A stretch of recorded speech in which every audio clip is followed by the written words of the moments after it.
This gentleman. What's your name?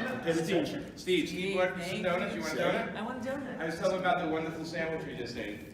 Oh, it was like the non-McRib. It was constructed in a lab. It actually tried to look like a rib, but you not don't like really. McRib. You know, it has like that molded rib thing going And on. And the by fake by the way, I saw the guy and he pulled it out of a cage full of other rib things with a thing, and then dipped it in some barbecue sauce and slapped it on a roll. And for some reason, there was just a tiny piece of onion hanging on the edge of the cup it was in. And I'm like, what the hell? You know? It's, You guys have been in enough cons to not eat what like is con with food. conventions? And would it kill them to make like really good food? No. Like, you know, they charge you like $20 Yes, for I know. a mystery hot dog. Right. You know, the Polish sausage is like impressive. Have you guys seen Well, that? it's our backyard. It's like that Sure, big sure. and that. Chicago, man. It's girthy. It is. It's girthy. Chicago, the house of girthy. Shall we Yeah, begin? Jimmy was staring at the I was staring at them. Because I was waiting for them to move. I was looking for the horse that it was attached to, actually. This is why I look forward to talking to them. This Because is best by my birthday. Oh, wait. No kidding. Well, look at that, man. Wow. Yeah. you did good. Which Why do you get millennial? that? I don't know. Happy Maybe birthday. I can like save it. Okay. I'll save it. All right, Does I anybody want a donut before we start? A little donut. You do? You want? casual hand went up. Come on We up. Come haven't on. started yet? No. It's all the warm up. It's all. This is a guy that's going to go far in life. Because he's willing to embarrass himself to get something to eat. When the coronavirus kicked in, he's going to have one house full of food. There you go, buddy. Enjoy. Let's keep an eye on him. We'll see how his progress is throughout the day. I ate one already. You did? Let's keep an eye on him. Can you see me, Amanda? Okay. Okay. One of my favorite comic book power couples, everybody, Jimmy Palmiotti and Amanda Carr. Let's go. Thank you. Thank you. Absolutely. Thank you, guys. Well, I do have a ton of questions. I do All want right. to start with the obvious because I don't think I've ever asked this question. How did you guys meet and get together? We met at Marvel. Amanda seduced me. We were friends for 4 years before we got together. Yeah, And yeah. yeah, we shared an editor on Gargoyles, the Gargoyles comic. Who remembers the Gargoyles Yeah. comic? Yeah, that's how I met. Who remembers the Gargoyles TV show, the animated show? Yeah. So they were. I loved doing the Gargoyles book because it was Disney, but it wasn't Disney. And I had done the other Disney books, and they were such a pain because they would make you change every little tiny thing. You had to draw them out. Yeah, actually, you know what, I traced a symbol once and they were like, this doesn't look quite right, and I'm like, now you're just making stuff up, you know, to make me change. But the Buena Vista guys who Gargoyles were awesome to work for. That's cool. Yeah, they were fantastic. How long did it take before you got to start doing your own stuff? Because like Sanford Green is another person that had to draw a model for years. Yeah. Before finally breaking through. It's like, no, I actually draw like this. So. My first, well, I mean, you know, thank you. We did, I did some Painkiller Jane stuff a little bit after that, and you know, some more like creator-owned stuff. But my own I think my very first creator-owned thing was probably the Pro. Both of you actually, Yeah. well. For the kids. Wasn't it the Italian convention where they had a No, giant we were in. That was in Germany. Okay, go on. And for the people who read the book and people who didn't, there's a scene. So she's a superhero prostitute. The Pro. And the Superman type character saves her kid's life. So she proceeds to, how would I say this? Like, give me a. Well, you know, she returns the favor By Her occupation. getting on her knees and taking You care know, of her. yeah, Okay. dirtying her knees. Dirtying her knees. There you go. That's a nice way of saying it. So, again, in Germany, they took the page. This is not an American convention at all. No, they took that page and they made this giant thing with stairs. Giant wooden thing. You climb up to and you can put your head and make your head be Superman. As that thing, and people could take pictures of it. Oh, by the way, it wasn't Superman, it was the Saint. The Saint, right? The Saint, right? The Superman type guy. So people were online to get their picture of the pro going down. Yeah. And it was just, it would never happen here. It would be like people would, there'd be police cars, people would be shot. God forbid like a nipple pops out, everybody dies. Like, I think a nipple's scarier than the coronavirus to people right now. You put a nipple and they're like, oh my God, it's a nipple. I'm like, oh yeah, here you go. Anyway, yeah, so that was cool. Yeah, but, Germany, that was the birthplace of the pro. In a Pro. bar called Fritz Patrick's. we thought it was Fitzpatrick's, and we said, ooh, a nice Irish bar in Germany. And then one day The we last looked up night we're and like, said, wait a minute. that says Fritz. It's Fritz not Patrick. It's Fritz Fritz. Patrick. It's nice to know they have a sense of humor. Yeah, it was a joke thing. We were all drinking, and I think Garth and Amanda were like, what if there was a superhero prostitute that Amanda drew on a napkin? And I said, let me see if I can sell it. The first people we approached was DC. And it was a resounding I'm sure Paul Levitt's loved It was that. a giant no. They were like, no way. And then I hit all these other publishers who were not interested. One publisher, I don't want to say, said that it's a terrible name. If you change the name, we'll take it. And I said, we're not changing the name. It's called The Pro. And then went to Image, and they said, absolutely, we'll do it. Thank you. Yeah, and that started Amanda's real humor. Yeah, that's when people. That's what I said at the panel before, the sketch rule panel. I said that is the point where people stopped calling me the Barbie artist. They, once they read that book, they're like, oh, she's not the Barbie artist anymore. Oh, that's hilarious. The Barbie artist. Yeah, I mean, even if you read Harley, like all the outrageous, crazy stuff is Amanda. Oh, that's awesome. But if the internet thinks it's offensive or against somebody, it becomes my fault. So it's really funny how if they hate it, Palmiotti's Harley Quinn. If they love it, Amanda Connor's Harley Quinn. It's hysterical. I mean, we laugh at it. I'm like, it's never my compliment. It's always Palmiotti's went too far, and but Amanda Connor really, and I'm like, oh, come on. It was my idea to do the poop humor in issue 8 in Harley. Yes. Because I like poop humor. I enjoy it. It's funny. Have people picked up issue 1 of Harley and the Birds of Prey, the new book? Couple people. Few of you. It's out. Only 2 It's weeks out old. now. Yeah, it's out now. It's a black label Harley Quinn book. So they Has the can Birds take of copies. Prey. Has the Birds of Prey. We saw the movie. I don't know if you guys seen the movie. Yeah. Okay, if you haven't seen it, go see it. It's not what you expect. That's why I always tell people. It's not what you expect. It's a lot more violent than I ever thought it would be. That's for sure. But the book is a 4-issue miniseries, and we have Harley, the Gang of Harleys, Red Tool, Power Girl, Atlee's in the next issue, number 2. Poison Ivy's in 3 issues. Cyborg, has he showed up yet? Is he going to show Psy up? was in it, and his girlfriend, what's her name? Zena. Zena what? Yeah, Zena Bendamova. Okay, I like to make Amanda say that. So we put everybody, it's crazy. Yeah.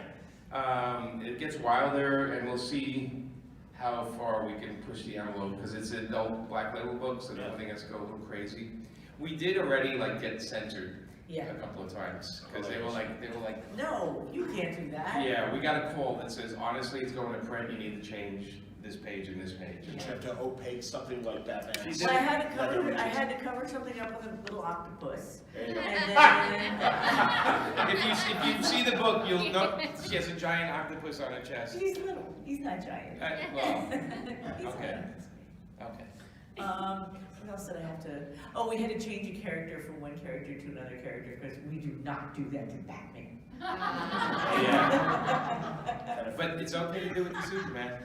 Yeah. Here's something else. Superman, and we found this out, is not allowed to say unicorn taint.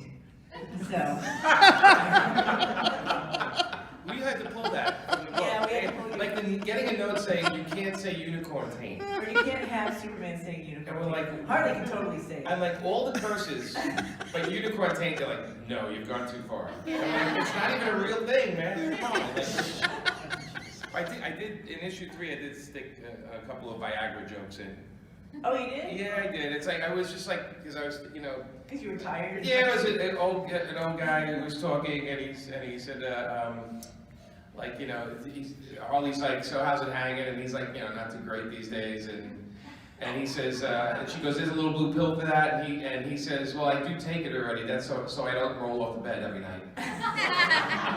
Okay, not the greatest joke, but at least, you know. They let you do it though, that's. No, they didn't let, That one didn't get through? well, we don't know We don't know yet. yet. Oh, okay. We don't know yet. I mean, if it's, wait, who's the guy she's talking to? He's a doorman in Ivy's building. Oh, okay, I mean, as long as it's not Batman saying it, I think that's No. Now, whenever we talk about Harley Quinn, I always like to point out, because honestly, and if I'm wrong, tell me. Sure. You've never told me I'm wrong. Yeah. But I always felt, as an old school comic book fan, that maybe the inspiration for your tone with Harley came from Will Elder and Little Annie Fang. Okay, I love that strip, Yeah. but Annie was oblivious, right? Right, fair, fair. More often than not, it comes from Chuck Jones' Bugs Bunny, Okay, Yeah. sure. where Harley's sort of like up to mischief all the time. Yeah, You so know? we started calling Harley the Bugs Bunny of the DC comic universe. Makes sense. You know, because she's always like messing with people. Mhm. You know, yeah. Deep down, she's great. She's a good person, but She's got a few issues. That's just She will impulse, mess no you- impulse control. Yeah. And but that's what makes a book fun, right? Because you never know where it's going to go. And when we write it, we make it. If it seems like it's going this direction, you're wrong. Well, It's yeah. going to go somewhere else. Good. And so for the 4 issues, I know it's sad. By the way, that baby is adorable. Yeah. Oh my God! What is that baby dress? It looks like a skunk, but it's not a skunk. They're Bud and Lou. Oh, look at that, You, Bud and you Lou. guys are so Oh, cute. you guys are adorable. Oh my God. I see it now. I see it. I get the whole thing. Oh my Give God. them some licorice. I am going to explode. Yeah, I'm gonna dive just cute overload right Did now. you guys see the movie? Yeah. Did you see it? Why did they call him Bruce, though? She says in the movie that she named him after that Wayne guy. That, Yes, that that hot, Wayne that guy, hot millionaire guy, yeah. Yeah. They needed more of the hyena in it. I got scared that one part. I don't want to ruin it for people. I was like, wait, what We happened? didn't have the budget for Bruce. to Yeah. do more than what he I heard- It was a lot of budget. I think that's where they blew most of their budget was the hyena. It was actually, they told us that it was a German Shepherd that was CGI'd over to look like a hyena because you can't train hyenas, they just attack you. Yeah. You know? Somebody tried. I actually once. know a person that got attacked by a hyena. A friend of That mine girl. from high school went to do like a year of college overseas in Africa, taking care of animals, and she went to change the water in the injured hyena pen, and the hyena went after her, and she's got this big scar on her leg. It's very impressive, but she's got a great story now. But yeah, hyenas aren't trainable. Didn't she also get attacked by lions? No. Okay. Something I was thinking about maybe. Just like, You mentioned Jane Painkiller Jane. Was that part of your original comic label with Axe and everything? And right now I'm blanking on what it was. with Ash? Or Ash. Like Event Comics? Yeah, was it event? Yeah, it was through Yeah, event. so Joe Or you guys? Casado and I in '95 had enough, and we put out a couple of books. Ash, which was a fireman superhero, and Painkiller Jane, Yeah. which is like an indestructible female cop. Indestructible girl. Yes. Get in the audience. You gonna echo me from up here? Yes. Anyway, so we did that, and then while we were doing that, Marvel was like Chapter 11, and Yeah. they asked Joe and I to come up and run a bunch of books, and that became Marvel Knights. That was Kevin Smith, and it was Black Panther, Daredevil, Punisher, and Inhumans. Yes, yes. And we did that, and that was fun, and they gave us the penthouse of Marvel Comics in Manhattan. We asked for the penthouse, and they gave it to us. Which was Literally. really- it was like a weird thing, like we want the penthouse of the building, and they moved the people that were in the penthouse to another floor. They gave us the penthouse. And I what didn't did even we? know there were people up there. There was Glenn Hurdling and his crew were up there. Oh, Yeah, really? yeah, they were all up there. And And Glenn still loves you. he still loves me.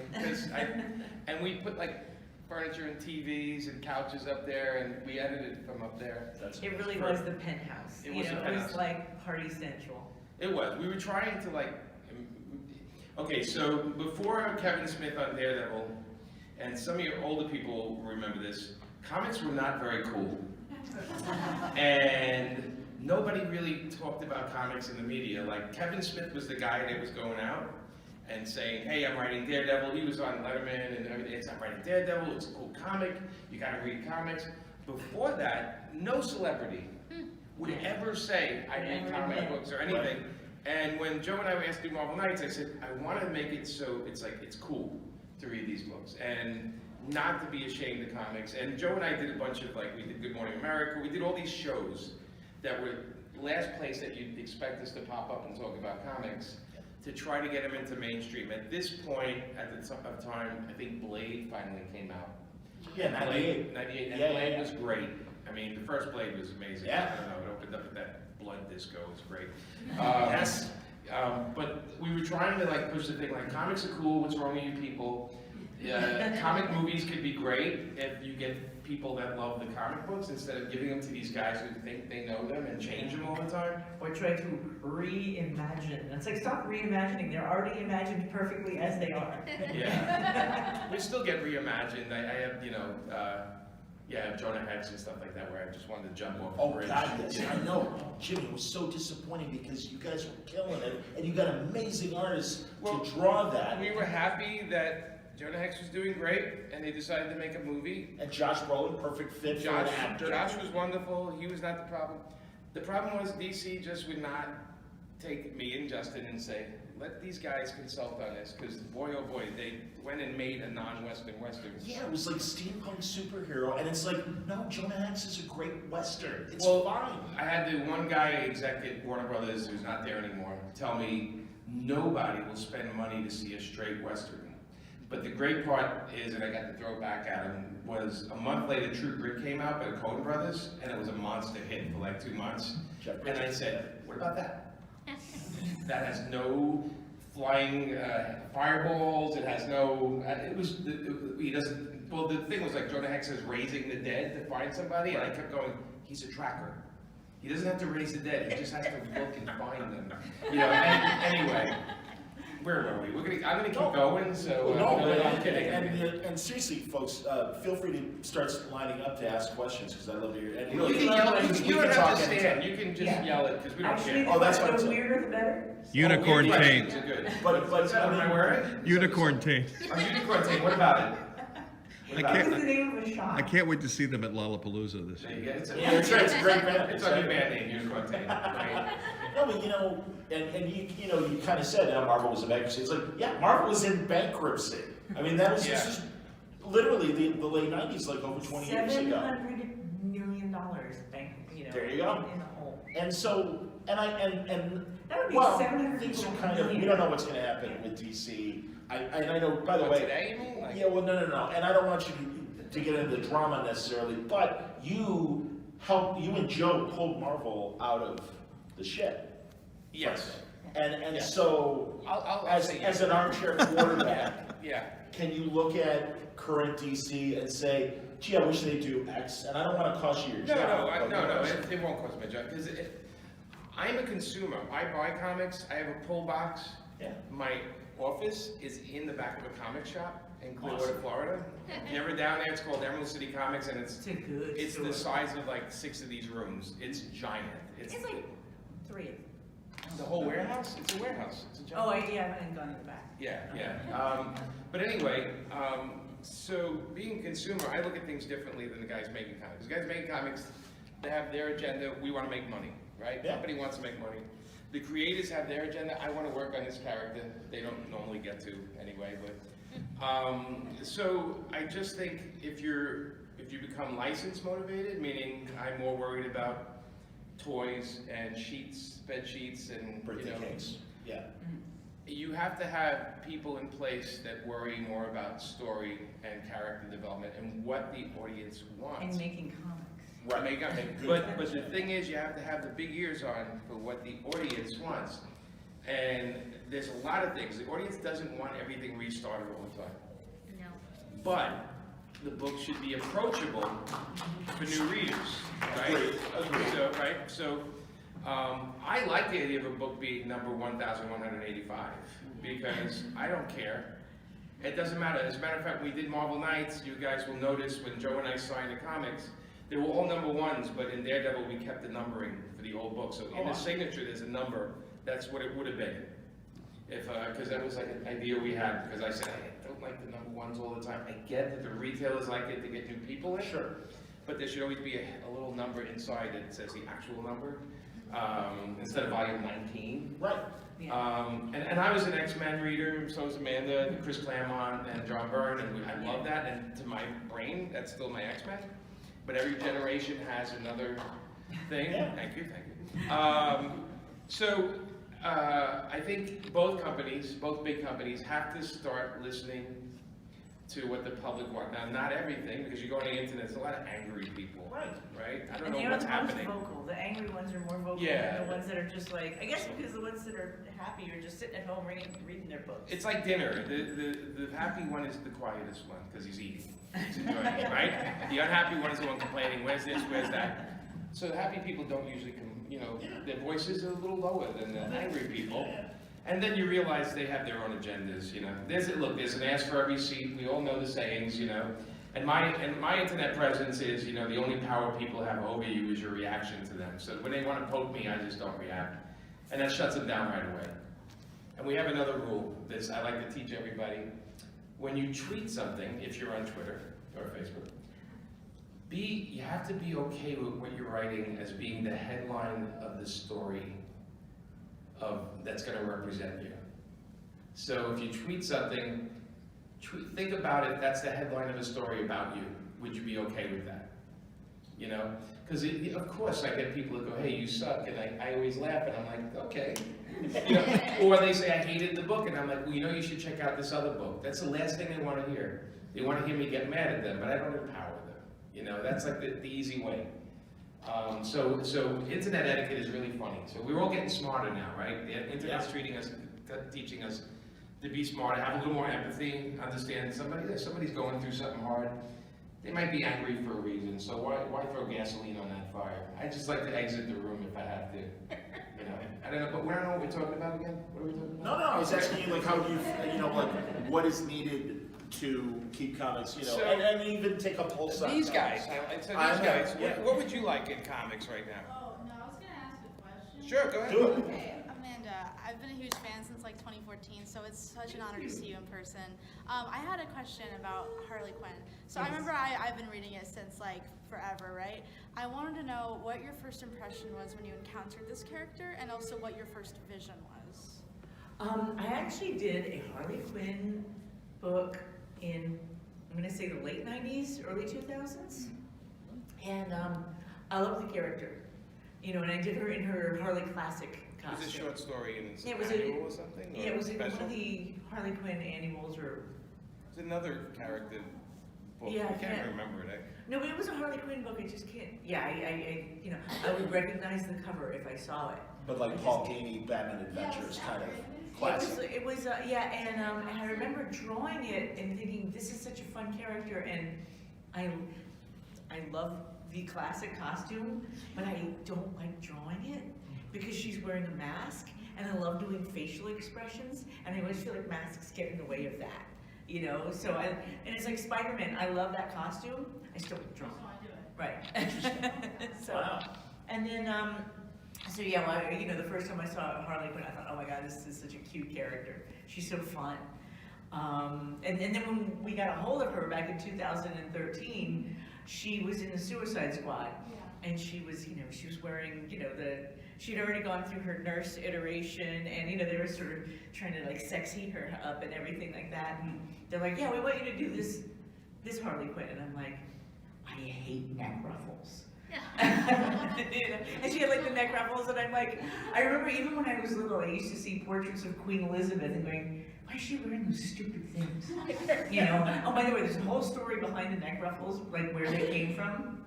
They're actually a decorative way for, the wealthy, aristocratic people to hide their syphilis sores. Oh my God, that's awesome. A very smart person at a panel told me that. I was like, really? And what do you compare neck ruffles to? Oh, they're the mullet of the 16th century. I don't like them. Party in the front. Similar. I looked up once the etymology of the word tawdry, and it comes from the word St. Audrey's lace, because she used a lace to cover up a rash on her neck. Oh, there you go, yeah. Yeah, See, that's cool. yeah, so I hate So drawing. what does a backgrounds. Jimmy mean then? No, okay, go, I'm sorry. Yes, well, that's what, and then I was like, I'm not drawing this costume for the, the foreseeable future, no way. So I was like, I kept it kind of a similar costume, but then I started adding stuff to it, and I'm like, she looks like a badass roller derby chick, and I'm like, badass roller derby chick, that's gonna be her look, so that's sort of where we went with it. That's So, excellent. yeah. Can I say my favorite Amanda story, and then you co-wrote it with Darwin, your Silk Spectre before Oh, Watch thank was you. great. Well, because, Okay. oh, that's good, I'm glad everyone. And they actually, went great. in April, there's a volume 2 of the collected works of Amanda coming out from DC. Hey, awesome! And That's it has wonderful. Silk Spectre in Yeah. it, the story in it. And I love that story because it's really about what happened in the record business in the 60s. Yes. And that's fantastic that you tied. Yeah, Darwin to that was actually Darwin's idea. We're like, what are we gonna do with this? And Darwin was actually saying no to Dan DiDio for a long time, because Dan had that before Watchmen idea for like years before it actually came out, and he kept saying, Darwin, I want you to do it. And Darwin was like, I just don't have an idea for it.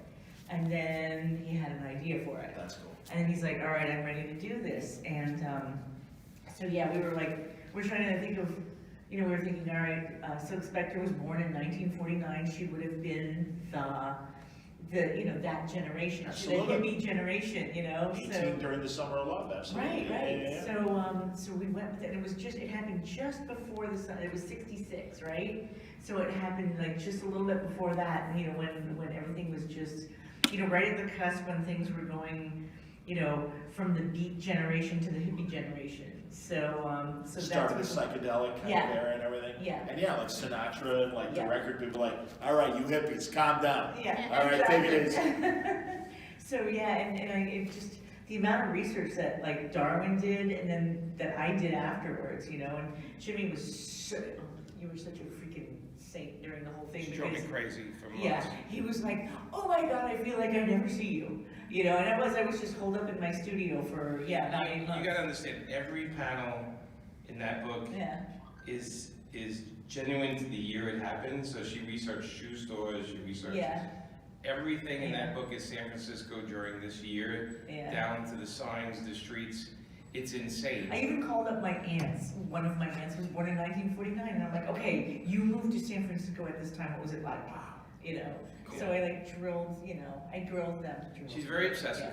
Yeah. I'm very obsessive that way, yeah. So, and also I tweaked a little bit of the things because I know that Alan Moore had made things happen a little bit earlier in the original book, and I'm like, well, if that happened, then this could have happened. So I would, tweak it that way. Seriously, it's one of my favorite. Remember how much everyone hated these books? Yes. And then the Watchmen thing comes on HBO and everybody loves it, and I'm like going, now would have been a good time to put those books out. Yeah, no You kidding. know? Well, and I'm sure I'm sure they repackaged. Yeah, well, it that's for what the TV. book is, for Cool. one of the books, yeah. Have you written solo? Where you've written Antoine? And do you want to? I've written, I know I've written solo, Kid Death. Kid Death and Fluffy. You did help me a little bit on that. I did. Yeah, because it's your character. Kid Death and Fluffy, I think was my first writing gig that I did by myself. Wonder Woman 600. You Wonder wrote a Woman, story. that was solo. You got a short story in there? Yeah, Yeah, she has that a was, short story. it was about Wonder Woman. Wonder Woman's very rarely used powers of communicating with animals. Awesome. That's what it was about. That's yeah. awesome. And Power Girl's miserable cat. And yeah, your Power Girl is fantastic. You know what, I adore Harley Quinn, but I mean, there is like a big spot in my heart for Power Girl. She's like my absolute, and that's why I like to put them together, because Sure. like Harley's just so like nuts, and Power Girl is just such a straight man, and when you put them together, it's just like, so, yeah, it's a lot of fun. That's outstanding. And more questions? Yes, sir. Okay, so a character neither of you have ever touched, Marvel, DC, or independent, which would you want to like a run on? I think Godzilla wouldn't, right? I've actually touched Godzilla. I did Godzilla versus. Show us on the doll where you touched for a Godzilla. magazine cover. That's right, for New York Yeah, Magazine. it was the Yes. 22 Painkiller Jane and the 22 Brides versus Godzilla. Godzilla. I would like to do Godzilla, but he's chatty. Like, and he speaks English and he's chatty. You like that Godzilla movie where he's talking to Okay, only Godzilla diehards would know this. There's this one movie where Godzilla speaks.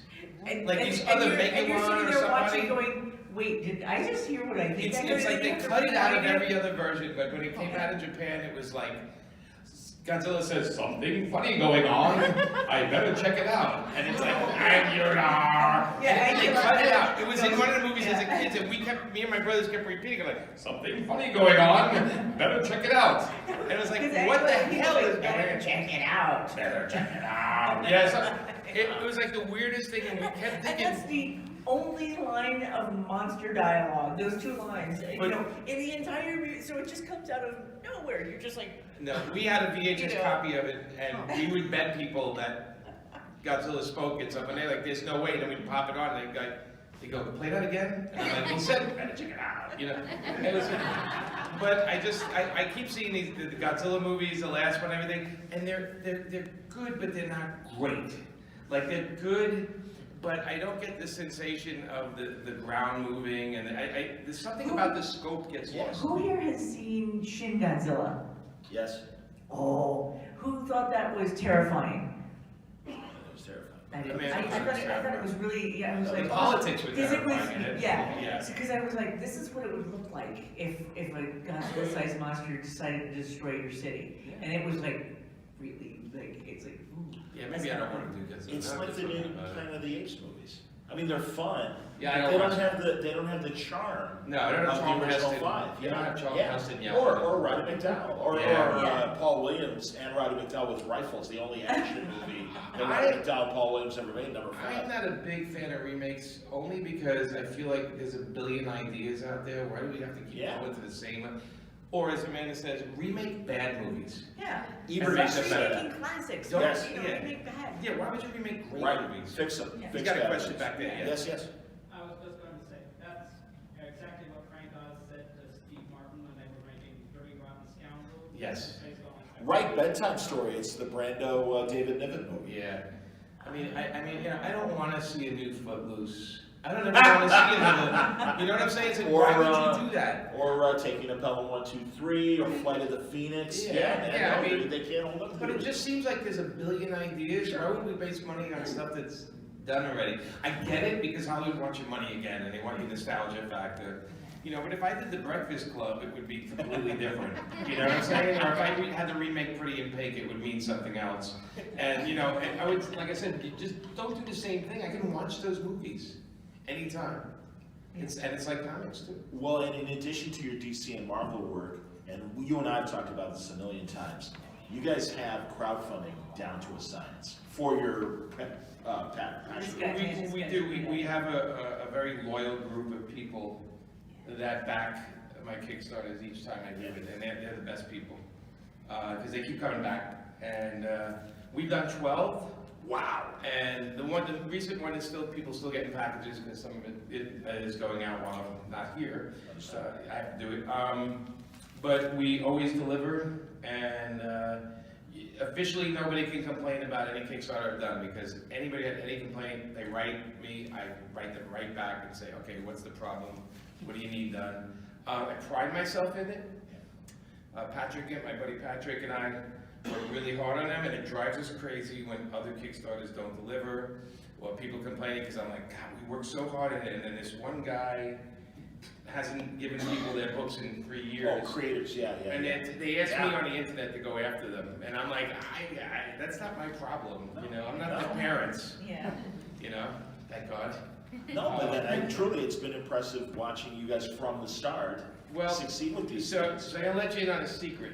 Comic people don't make a lot of money. Okay, as you can tell downstairs at $5 books and all, we don't make a lot of money.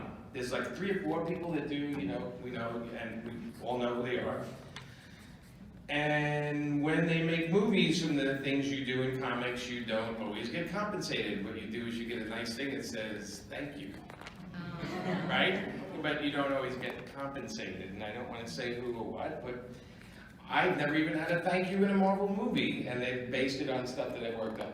So we don't really make that much. So what we do is we run to the cons and we try to make a couple of bucks here and there, or we try to sell our art once in a while, but that's pretty much all the money we can make. The other thing is there's no retirement. Companies do not pay for medical coverage for us. We pay for it out of pocket. we have page rates that are set back maybe 10 years from now that need to be brought up. And then people complain about the price of comics, thinking we're getting all that, but you know, retailer gets half, then the company gets this, and you know. Okay, I always say comics should be around the same price as a slice of pizza. Now, where I live, it's like $5 a slice. All right. Okay, and the comics, what, like $3.99 and $4.99, Yeah, so it's around $5. When I was a kid, and this is my age showing, in the late 60s, early 70s, I can remember. pizza, I remember when pizza was a quarter, and it was actually a quarter, and a comic was a quarter. And it's really funny, because I always use the pizza comparison to the price of a comic, because I'm like, a slice of pizza and one comic. Okay, that's not a bad thing, it's kind of kept up. Yes. You know? So we don't make a lot. So when they do make these movies based on our stuff, everyone thinks we're all making money and all this stuff, and like, we usually don't. Once in a while, they give us a little bonus, and it's like, so we have to hustle constantly. And we don't own any of that stuff. The basic. Except for the creator-owned stuff. Except for if you have a deal ahead of time. We don't own anything, we don't own Harley Quinn, obviously. Yeah. So, when we do our own creator owns, or when we do our own Kickstarters, it's us saying, we own this now, and if you support it, that's you showing us some love. And that's what I think Kickstarter is. It's a grassroots way of saying, I support this person's stuff, I will back it, even if it's crap. Although we try not to do crap. You're right there. Well, I was gonna say, what do you think Warner Brothers' resistance is to bringing on the people that have written these characters for a significant amount of time? Like, it doesn't seem like they ever consult Bruce Timm and Paul Dini. I'm not Batman. sure. They never, even though they've made Justice League, they've made Batman, they've made a World's Finest. They made Harley. They made- I don't, for some reason, it's really important for comic book people to stay comic book people and film people to stay film people, and don't mix the two, and I don't know. It's a lot of egos. Go on. It's a lot of egos, right? So Hollywood people, like, we're good enough to take everything we created and adapt it, but we're not good enough to have us being involved with the process, right? Or they think, oh, that maybe they're trouble or something. And Jim's trying to change that. Jim Lee's up there trying to fight little Good. fights. So That's we're good. happy that Jim's representing us there. Do you feel that the new Harley series, like animated Yeah. series, is almost like they're testing it? Because it's very. I actually, you know what, Yeah. they were nice enough to call me in to do some character design. Hey, for that's that, awesome. So that was really great. Right. You know, that was a huge But thing. But we would have loved to be part of the writers group. Sure. Yeah. And we would have loved to be consulted. We would have loved to have any other job in it, right? You got to do some drawings. Yeah. I didn't exist, and I love the cartoon. And we see where it's based on our stuff, and it's based on Bruce, what Bruce did with Paul. It's an amalgam of everything, plus Gotham and crazy villains and Bane, you know, and all that stuff. But I don't know why. And they don't, it's like some weird thing which forces creators like us to go and do our own thing. Like The Pro, like Painkiller Jane, like my Kickstarters. Well, and like Kirkman, obviously with Walking Dead, he Walking does, Dead, yeah. well, and He's now one Ruckus of the got lucky stuck down, few that and just he's certainly hit consulted. the jackpot. What's Yeah. that? Yeah. Kirkman. Yeah. Oh, yeah. Yeah, he hit the jackpot. Yeah, take Right. his wallet. Well, but I was gonna say that, you know, I mean, and the good news is, the producers are going to creator-owned people, and they are involved, and that's why I said, well, okay, yeah, so- you're on the inside. So I'm You're gonna on the say right. Hollywood has a funny thing about giving more work to this people who already have one. Okay, It's a very, sure, once in a while a comic property makes it there, but you guys know as well as I do, you watch that comic property, you don't even see the creator involved. You don't see in a credits a thank you or executive producer, which means not on the set so much. right. Producer means more on the set or has to do with money, all that That's kind of stuff. So, it's up to us to kind of stand up on our own 2 feet and create things and say no to deals. Because a lot of times we get people come over and they're like, oh, we'd like to buy this property from you, and then you get the deal and it's horrible. And they don't, and guess what? I had one deal where they didn't even want to put my name on it. Like, I wouldn't even get a credit. And I was like, yeah, my lawyer was like, take a walk. Oh, hell. You know, hell no, Yeah. yeah. But it's funny because we are looked at as the people that look, every month we're writing brand new stories, like monsters. Yeah. I'm constantly writing 3 books Yeah. at all times. Yeah. And So it just teaches you after a while. It's exhausting because I've had a TV show, Painkiller Jane. I've had Monolith at Lionsgate, almost got made, and then it fell apart at the last minute. We had the Pro at Paramount, and then we had the Pro at Paramount, MTV, and Spike at one point, and none of them could fully make it. The most we got with Spike was a little cartoon we did that's on YouTube, and Amanda. Yeah. Oh, cool. And it's great. It's offensive. I never seen it. Good. But it's wonderful. Good. So we fight, we keep fighting, but we have to start creating our own things, and we have to start doing our things. And I always say we need the fans to kind of support those as well. And it's tough because, let's be honest, I work in a comic shop. There, my office is in one. I see 200 books come in a month. You see that wall of comics, it's like insane. Yes. And you still have a percentage of the audience that says, have to get the new X-Men. I don't even have to read it. Or, I have to buy this book because it's hot this week. I must get 10 of these. And you know, there's a whole other collector's thing. Variant covers. Variant that's covers. the stack of variant covers. Yeah, I mean, you know, you guys know, they're fun if you like the art. I always say if you like the art, Sure. but I suggested once a variant cover magazine. Like every month it would publish all the best Oh, variant that'd be covers. amazing. And everyone's like, you're out of your mind. And they said because nobody would buy the variant books, they'd buy Right. the variant cover magazine. Absolutely. Yeah, but as a fan, I would want that. You know, or at least I'd want the best of variant covers each month or every year or Yeah. something. Again, I think like a consumer, it's what I want. I want fun stuff. I want stuff that I don't have to go buy a $30 variant cover that means nothing, you know. It still gets wet with the other comics when it rains, so, yeah. Gentleman back.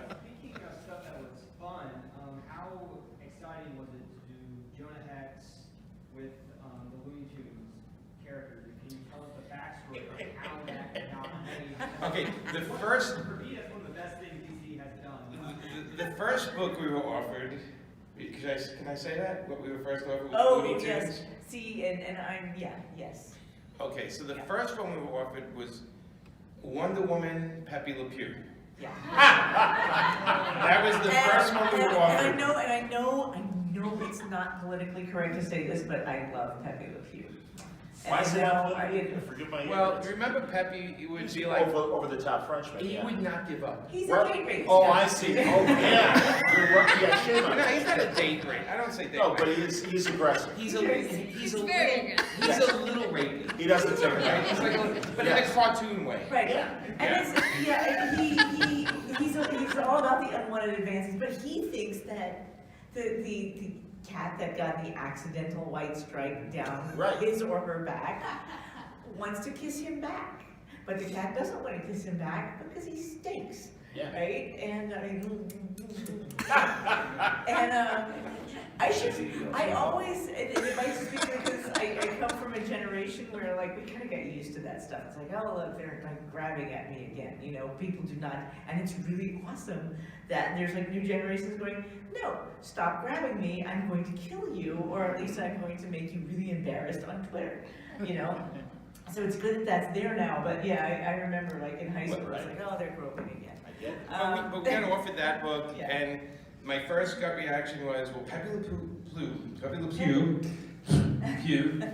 has to be like a millionaire skunk, like a billionaire skunk. And what he does is when Wonder Woman's going on the way to the UN, he kind of like she kind of saves his life. He sets it up that she saves it, and he invites her to his $1 billion yacht. mansion in Yeah. France. And then she stays there for the night, something I said, and then all night he chases her around the mansion, you know, Pepe Le Pew chasing We Wonder can't Woman. do the story. And then we There's just no was like, way. no. We were like, there's no way we can do this story, so we were like, Pepe Le Pew works with Harley Quinn. Pepe Right. Le Pew would probably work with Power Girl, but Pepe Le Pew does not work with Wonder Woman. No, so then they So we gave had to up, scratch it, and yeah. then they came Yeah. to me and they said, how about Jonah Hex and Yosemite Sam? And I'm like, all right, that's easy. Because Sam is always angry, he's got the big bus, he's a Western guy, and then, you know, we stuck in what's his name? Oh, Yeah, Bob Bob Ross, Ross, yeah. stuck in, Yeah, more, I'll he say was more. yeah. That's not how you make a paper airplane, you know, anyway, like, we stuck in, and that was like the easiest thing in the world to write, especially with, you know, he's so angry all the time. Who's that? Oh, Yosemite Yosemite Sam Sam. was like, ooh, I hate coconuts, you know, everything, he hates everything. So it was kind of fun to put him and Jonah Hex, who, you know, is like miserable as well. Yeah, oh, that's true. Yes, two and- miserable guys. Yeah, but I'll tell you a fun fact with that book. Every line of dialogue spoken by Yosemite Sam and Foghorn Leghorn is from an actual Looney Tunes cartoon. It's just tweaked with the names. Yeah. So it's actual, every single dialogue is I stole from a cartoon. So there's nothing in that book I wrote original that's not from the cartoon. And everyone's like, are you insane? I said, it was a lot of... dialogue too, and I added some stuff, so yeah. You messed with my I book? messed with All right. You told me to. Oh boy. Yeah. Well, but most of it is. How about that? But anyway, During that run with Jimmy and Justin, did you ever draw Jonah Hex? No, I haven't. I was I've gonna say, only no. drawn Jonah Hex, like, I feel like I did Jonah Hex not that long ago. Oh, on a Wonder Woman cover, yes, yes, yes. Oh, okay. Yeah. no, you know, Amanda, like, so, being an editor at one point with All Yeah, Minds, yeah. you put the right artist with the right character. Yeah. Amanda is not the right artist Well, I for can Jonah appreciate Hex. that, sure, Yeah. sure. You know? And And I agree with it, She's yeah. great for Tallulah Black, but not for Jonah Hex, Okay. right? Yeah, And so, you know, that's Yeah. that's half the magic of Oh, yeah. of being an editor is saying Yeah. that person's wrong for that character. I understand. You don't want me writing certain characters. If I I write Iron I Man, I'll be think I drinking all would the do time. Jonah Hex if it was the right story. You know, if it was Yeah, just, but you I didn't know. see it. Yeah. No, I No, understand. you have yet to write a Jonah Hex that I would fit into. Well, and Yeah. likely you and I grew up on the same kind of westerns from reruns of 60s and 70s westerns. Yeah. And no, it was a pleasure reading a great straight up Jonah Hex book. And you had so many great artists. Yeah. Darwin, David Allen Miller, right? Who's that? Or maybe I'm probably saying his That's name. Jordy Bernay. Jordy Bernay, absolutely. Riso. Yeah. Yeah, so many guys. Yeah. And I mean, it was a pleasure every month. It was funny because Justin and I were writing that book, and we did an interview with True West magazine, which is like it's a big magazine, Western magazine. Yep. And they got on the phone with me, and I started talking. The guy goes, "Where the hell are you from?" And I'm like, "From Brooklyn." And he's like, "That's very disappointing."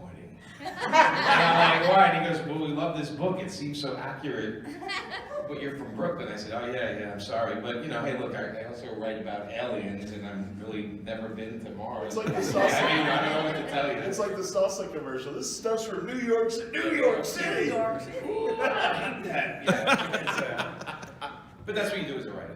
You know? I was just wondering what work you're most proud of and what work you're least proud of. Ooh, least is easy, but go ahead. Yeah, I would say, most and least, I am really, really proud of the Power Girl run and Harley run, and the Pro. And then also that Painkiller Jane that I did with, you know, the Painkiller Zero? Jane Darkness. Oh, And Darkness. Zero, Oh, yes, with Zero. confidence, yeah. Zero was really good too. I'm not super proud of my Barbie run because, you know, it was like the late 80s, early 90s, and things were really different.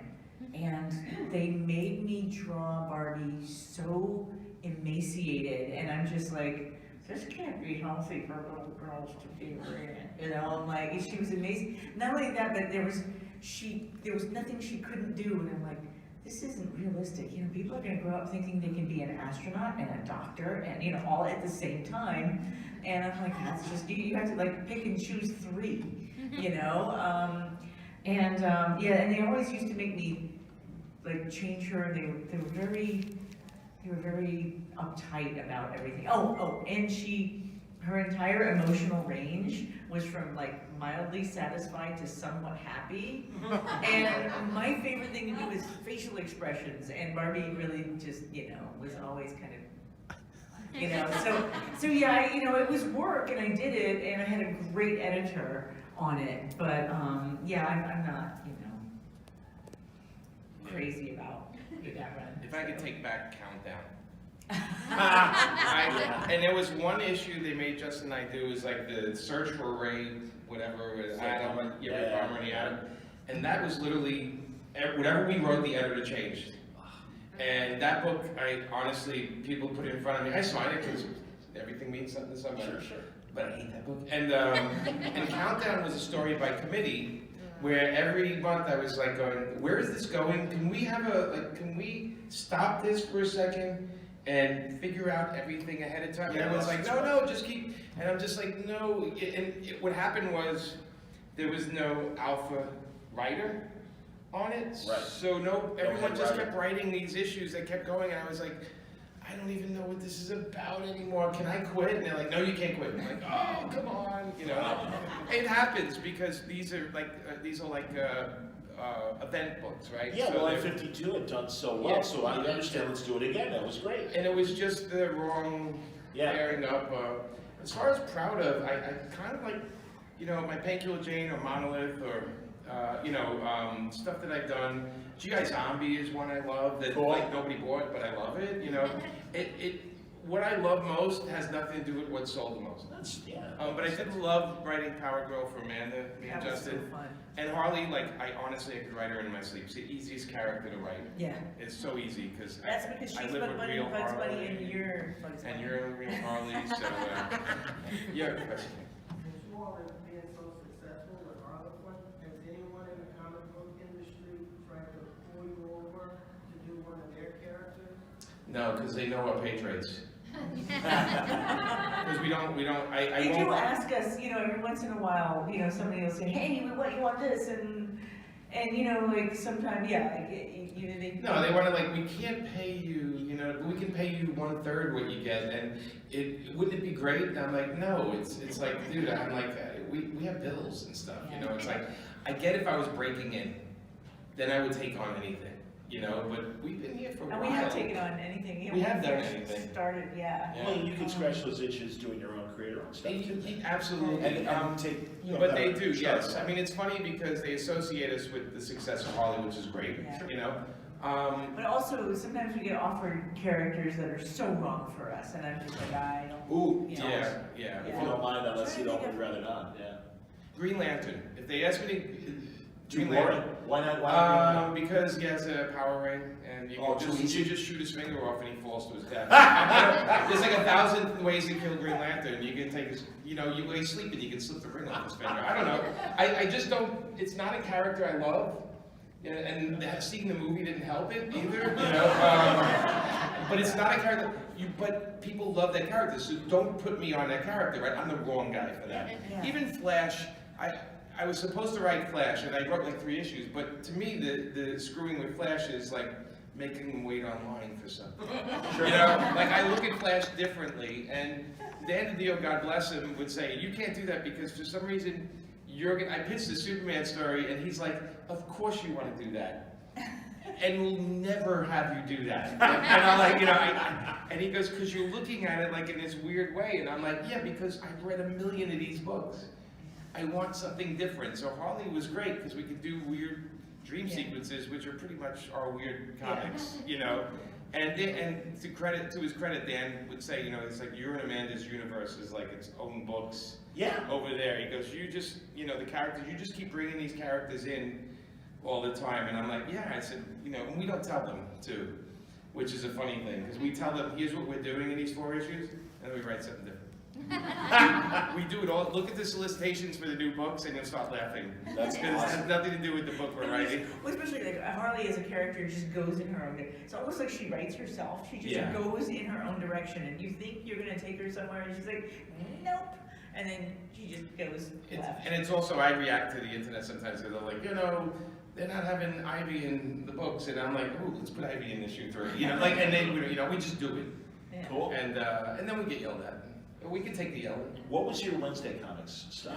Wednesday Comics. Yeah. Supergirl. So fun. That's right, yes. Supergirl fun. and Crypto and Streaky Street. and Yes, and Crypto, yes. yeah. With the pets. And yes. I told, Mark Chiarello was editing that book, and I was like, hey, if we do this, can we put Streaky and Crypto in the book? And he's like, sure. Mark Chiarello said to me, can you write a book for all ages? To me. And I'm like, yeah, what are you talking about? I can do that. And although I did get to put my version of Aquaman in, which, That was so funny, because at the time we were watching, Rescue Me. You Yeah. guys ever see Oh, Rescue yeah. Me? Yeah. Dennis Leary, the and farmer. I'm So like, if Dennis Leary would make an awesome Aquaman. So Amanda drew him looking like Dennis Leary, and my I even did the gap in the teeth, and I'm like, this looks too much like him. I have to take the gap in the teeth out. But if you read those pages again in Dennis Leary's voice, because he's complaining about being Aquaman, he's like, I got the shrimp calling me here, these guys are calling me. If you read it, it's Dennis Leary, Yeah. Aquaman for It's 2 really- pages. Yeah, yeah, and that was so much fun. I love doing Dennis Leary Aquaman. Yeah, and it's good. He had a shell phone, and he was Yeah. like, It was like, whenever flip phones, you know, it's like, yeah. and that's probably sort of our problem too, because we love these characters, but we look at them as if they're real. Yeah. And realistically, a lot of these characters don't work, you know, in the real world, right? Yeah. But when we're real world, We always put them in the real world. because it's fun. Yeah. Like it's Yes. fun to mess with them. Yes. We had a pitch, and it never went anywhere, which was we wanted to do a book of all the superheroes. Yeah. When yeah. they're not superheroes, so Downtown. Wonder Woman at the laundromat, Flash Flash in the store, getting some groceries. And stuff. We wanted to do just a book of this, and it never really took off. They were like, "What?" And I'm Yeah, like, we were like, yeah, Flash at the post office waiting to buy stamps. Right. And it's Christmas season, so the line goes out the door. And Right. she's like, ah. And then what he does is he's super fast, takes stamps, and leaves money on the resident, but then they arrest him because he's still, the federal government goes after Flash. Yeah, they were like, no. And I had a what if, then just to be out there, I had a what if where from Krypton, Superman came down and he landed in the ocean instead of on land, right? And he went to the bottom of the ocean and this little baby came out and was walking around and thought that was the world. Sure. You know, like, And just starts eating everything, right? Because he's hungry and eats fish, and all of a sudden we realize, because we don't see the proportions of things, that Superman is actually the size of Godzilla, and he finally walks onto Japan and he's giant and he just starts eating everything. And they're going, "What the hell is this story?" And I said, "It's a what if? It's an Elseworld. It's something that you're never gonna see." And he goes, "No, that's crazy." I'm like, "No, isn't it Elseworlds and what if is like should be abstract? Sure. It should be way out there." And they're like, "No, it has to be not That's that not crazy. intended. Don't be I crazy. didn't realize it. Don't be crazy like that." That makes no sense. Again, I think I read a lot of comics, so I'm always trying to look at something different. No, that's awesome. You know. Yeah. Baseball hat. And then You guys are talking finally about the Pro, and I know a couple years ago you did release a little bit extra of the Pro. Will we ever go back to the Pro? With the hoe? The story with the hoe? Yes. Yeah. Yeah, she had like, Are we going to she get had 9 more on. of the Pro? I hope so. Every time I see Garth, I like, come on, give me more pro to draw. Garth always says, "Well, you know what happened to her at the end of the story?" And I'm like, "All right, but superheroes." Yeah, sure. We can always do more stories, you know, but I have to I really have to threaten Garth more. Yeah, he has You know, to 'cause either. he feels like he told that story already, and I'm like, no, there's more stories to tell. And again, Garth wrote The Boys, right? So you know, Yeah. in the realm of everything. Yeah. Yeah. We still could use more pro though. I want to do pro Harley Quinn Power Girl team up. That would be Nice. That would be something that and then leave comics forever. Like, the next thing is like, "Thank you, comics. We're That's out." awesome. People go, "Remember those two?" Yeah. Another question, yeah. If you could build your own DC team book, Ooh. like if people like you get to pick, who would you pick? I like Go it. ahead. Well, I mean, I do want to do more Power Girl Harley, and call it World's Okayest.